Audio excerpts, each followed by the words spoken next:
Hello everybody, hope you're all doing well. My name is Steven and this is the Storytime channel. Today we have some entitled parent stories and our first story of the day is by Butterfly Bunny 47. My dad was the entitled parent. He pulled a full Karen. Darren? I'm not sure what you call it, but he had an appointment with a phone company. Let's say the southern location in the city we live in. He called ahead, they said they were closed for some reason, and told him to go to their northern location. My dad went to the north location and they asked him to sign into the waiting list and that they'd be with him as soon as possible. He flipped his crap and demanded that they honor his original appointment. Again, this was not the original location and they were already booked. He wanted to talk to the manager and the dude was like, "We don't have one." Freaking boss move right there. I tried to explain that different locations have different appointments and they were doing the best they could to integrate the new influx of customers. My dad wouldn't hear it and after 10 minutes of yelling, I freaking left. My apartment was right across the street and I was freaking done with his BS. The kicker is that the waitlist was originally 15 minutes, so he would have been mostly done with waiting if he had just shut up in the first place. He came over to my apartment after he was done and was now mad at me for not sticking up for him. I continued trying to explain how he was in the wrong, but he couldn't get it through his skull. He now wants to report the guy to corporate for being disrespectful and racist. My dad is white, employee was a black man. I told him that he'd just get the poor kid fired and he probably only acted that way because he's dead inside from all the entitled a-holes that come into the store. My dad still ended up calling someone to complain when he got home, but not before I dropped off a note in defense of the employee. So if you knew your parent was going to go right against this employee that did nothing wrong, would you be the kind of person that would go ahead and leave a note or call ahead to try and explain the employee's side and really try and protect them as much as you can from getting them fired unjustly? Let me know in the comments down below if that's something you think you would do. Our next story is by AnchorMcDaddy. Karen attempts to order at a closed restaurant despite me telling her that she can't order because we are closed. This happened about 4 years ago when I was working at McDonald's. Now this one is a 24/7 McDonald's, but due to management at the time, we had to do a deep clean. So we closed at 8 and we gave considerable notice as there were signs everywhere letting people know. Then there's the blind driver who went past all 7 signs not noticing a single one. I'm on headset for drive-thru. Me hears that beep that someone's at the order station. Hello, welcome to McDonald's. Unfortunately, we're closed at the I'd like a fish finger Happy Meal and a large quarter-pounder meal with a Diet Coke, please. I'm sorry, ma'am. We can't provide any service at the moment because we just closed for maintenance and deep cleaning tonight. What do you mean? This is an all-day, all-night McDonald's. Yes, we are. However, this was the business manager's decision, ma'am. I cannot provide any service at this time. I'm posted here to let customers know that we're closed in case they miss the signs outside. I don't like your tone. I'd like to see your manager. Of course, ma'am. 1 minute, please. I go to the manager and explain the situation up to when she asked for him. He takes the headset and I grab a spare. Hello, this is the manager for tonight. What seems to be the issue? I'd like to order, please. Ma'am, my crew member explained we are closed at the moment for maintenance and deep cleaning. You're going to have to find another McDonald's that's open, like the one in X and the other in the city center. But it's my son's birthday today and I want to treat him. Ma'am, I understand that, but none of our equipment is on to provide service. You ruined my kid's birthday. I'm coming to the window. Entitled mother drives up to the window and demands to see my manager's superior, screaming at him, not knowing he is the only superior there since he's the darned business manager. I am the business manager, ma'am. You've decided to harass my crew and disrespect me. We have your plate, face, and car's description, and we'll not only report you to the police, but we're permanently banning you from this McDonald's. Congrats though. You're the first person I've ever had to ban. Karen drives off and we resume the cleaning, but we did have leftovers from before we closed, so we held a friendly competition for the most creative burger. I didn't win, but I got to eat my Spicy Quad Big Mac Supreme. It wasn't too bad dealing with this Karen, and they got to enjoy a spicy quad Big Mac Supreme. So all in all, it sounds like not a bad night. Our next story is by the Blue Ninja Zero. My mom hates my wife's cooking. On mobile, too lazy to link to my previous stories about my mom. This one was about a dozen years ago. So back before my wife and I had kid number 3, my mom came to visit. My wife made dinner, and knowing how the oldest kid can be a bit picky, she gives him choices of which recipe she should make for dinner, all ones that he's eaten before in the recent past and said he liked. So he picks a chicken Alfredo lasagna recipe, and wife is getting it started when I get home from work. Lasagna comes out of the oven, we all sit down to eat dinner, and the oldest says, suddenly, he doesn't like it anymore. He changed his mind in the 2 hours since he picked out the recipe, apparently. So growing up, I of course was subject to the eat it or starve rule imposed by my mother. I don't really like giving this kind of ultimatum to my kids, but frankly I like cooking food they picked out and having them reject it a lot less. My mom tries to overrule me and offer to make him a PB&J, which for the record, peanut butter was a food he definitely didn't like. This naturally provokes an argument between me and my mother about her respecting my rules in my house. She ends the argument by screaming at me that I'm a horrible father and should never have had children, and storming off to the guest bedroom, skipping dinner herself. Kids ate food and wife cried herself to sleep. I'm sure it's very easy for the maternal thing to kind of come into play here, but it is a valid thing to respect people raising their kids the way they want to raise their kids or think is the right way to raise their kids as long as it's not blatantly the wrong thing. This next story is by AlliedFunk. Preschool mom didn't want us to crawl because it made her kid look dumb.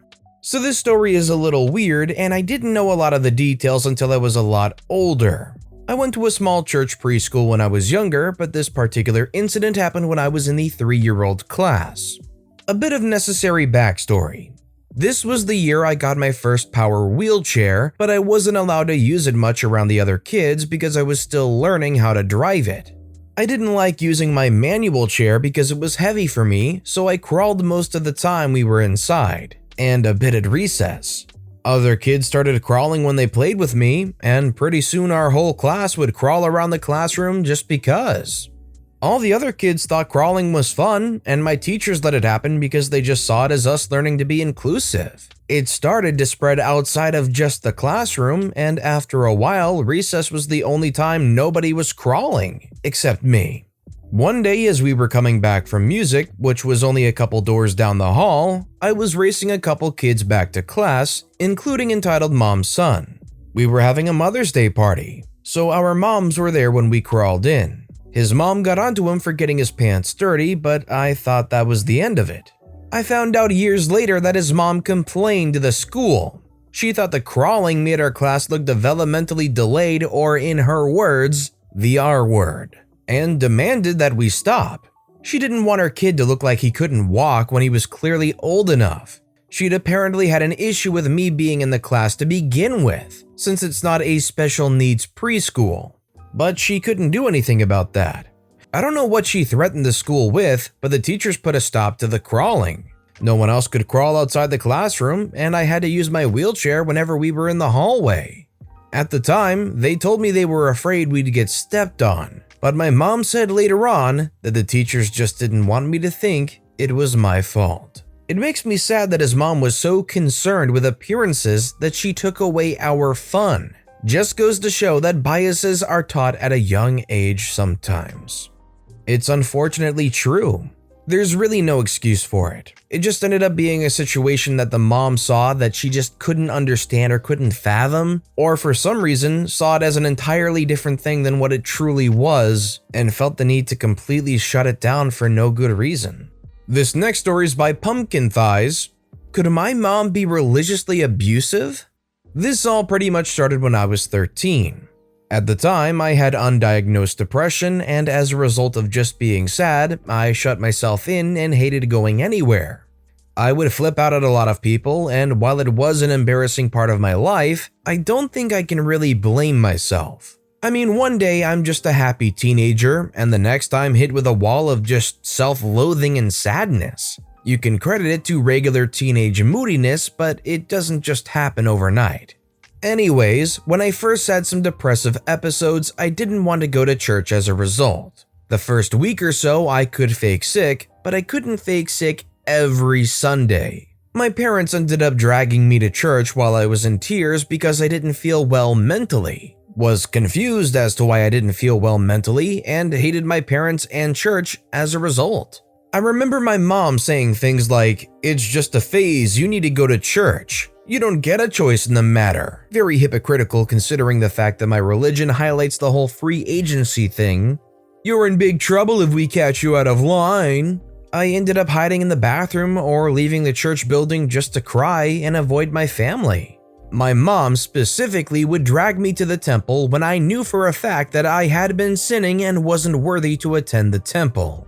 She brushed off my pleas to just stay home. If anything, I think that I kept those sins going because it was the 1 ounce of pleasure I got.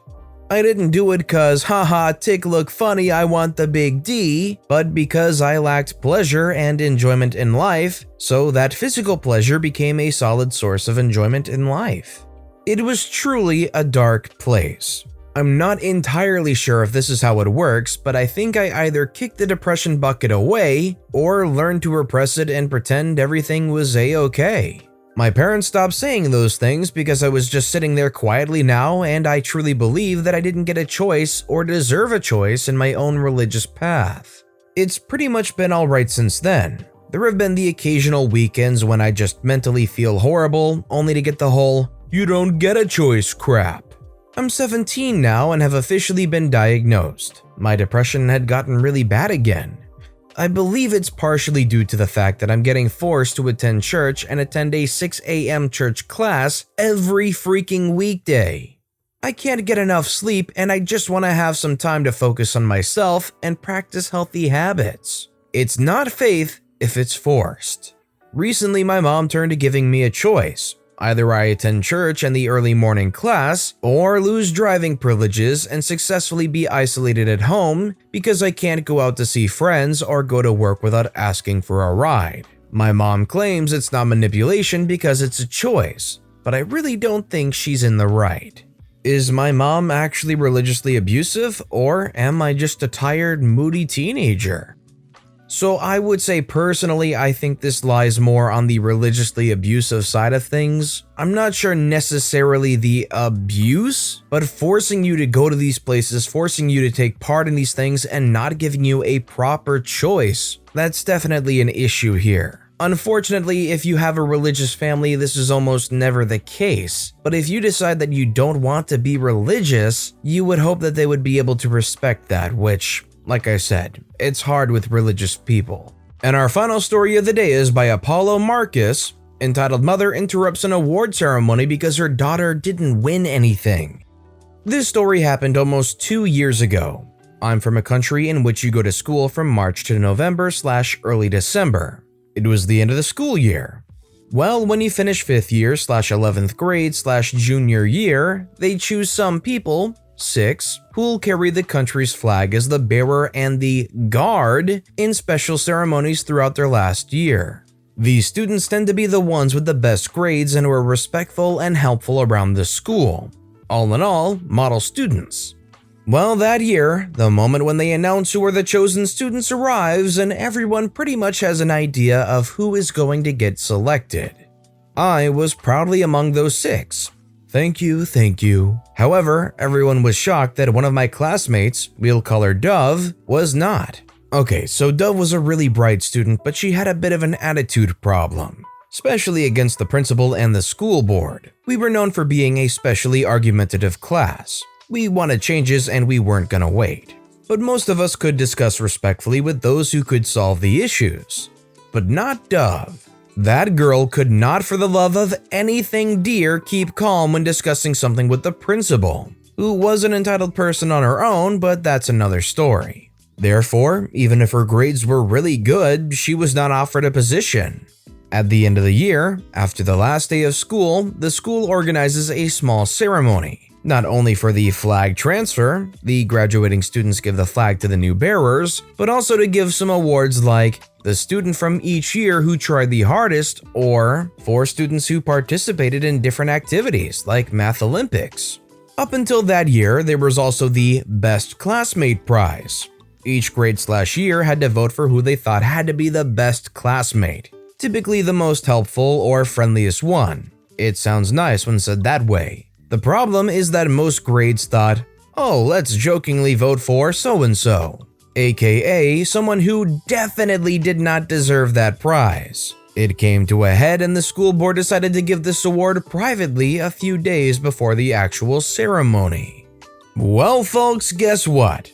Dove won it.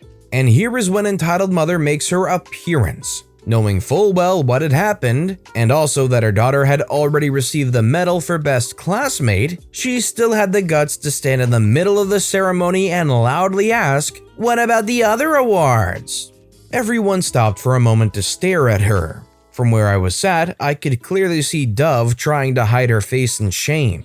Entitled mother was looking at the principal waiting for an answer. Even if I didn't like that principal much, I give her kudos for how she managed the situation. Every award has already been given. Best classmate wasn't, came entitled mother's answer, and I can almost remember her snotty voice. The principal started explaining what I've already said before, how it made the students feel like the laughing stock of the class and whatnot. Of course, it wasn't enough for entitled mother because she had to add, "Well, but my daughter deserved that prize. You should have called her name or at least let the families know about it." "I'm sorry if your daughter didn't tell you," was the last thing the principal said before carrying on with the ceremony. Entitled mother was furious, but she sat down again with a huff. She wasn't just mad that her daughter hadn't been among the chosen 6, she was mad because her daughter hadn't been called at all during that ceremony. So yeah, maybe not as entitled as some other stories, but I still remember thinking, if that was my mom, I'd die of embarrassment. Or I'd kill her myself. Listen, not every kid can be a winner every single time. We don't need football participation trophies for every single thing.